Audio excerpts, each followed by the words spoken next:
Jérémie 2. Puis la parole de l'Éternel me fut adressée en ces mots. Va, et crie aux oreilles de Jérusalem, et dis, ainsi a dit l'Éternel. Il me souvient à ton égard de l'affection de la jeunesse, de l'amour de tes fiançailles, quand tu me suivais au désert, dans une terre qu'on n'ensemence point. Israël était une chose sainte à l'Éternel. Il était les prémices de son revenu.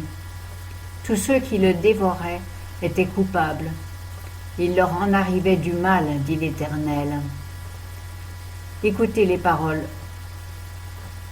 de l'Éternel, maison de Jacob, et vous, toutes les familles de la maison d'Israël.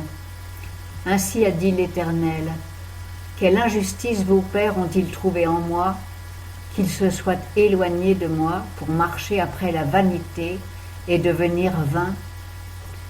Ils n'ont pas dit, où est l'Éternel qui nous a fait monter du pays d'Égypte, qui nous a conduits dans le désert, dans un pays de landes et de fondrières, dans un pays de sécheresse couvert de l'ombre de la mort, dans un pays où personne ne passait et où n'habitait aucun homme.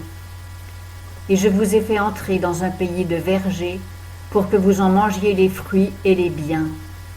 Mais sitôt que vous y êtes entrés, vous avez souillé mon pays et vous avez fait de mon héritage une abomination. Les sacrificateurs n'ont pas dit « Où est l'Éternel ?» Les dépositaires de la loi ne m'ont point connu. Les pasteurs se sont révoltés contre moi. Les prophètes ont prophétisé par Baal et sont allés après ce qui n'est d'aucun profit.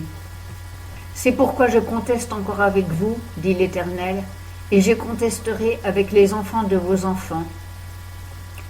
Passez en effet aux îles de Kittim, et regardez, envoyez en Kédar, observez bien, et voyez si pareille chose s'est faite.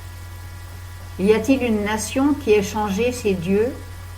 Et pourtant ce ne sont pas des dieux, et mon peuple a changé sa gloire contre ce qui n'est d'aucun profit.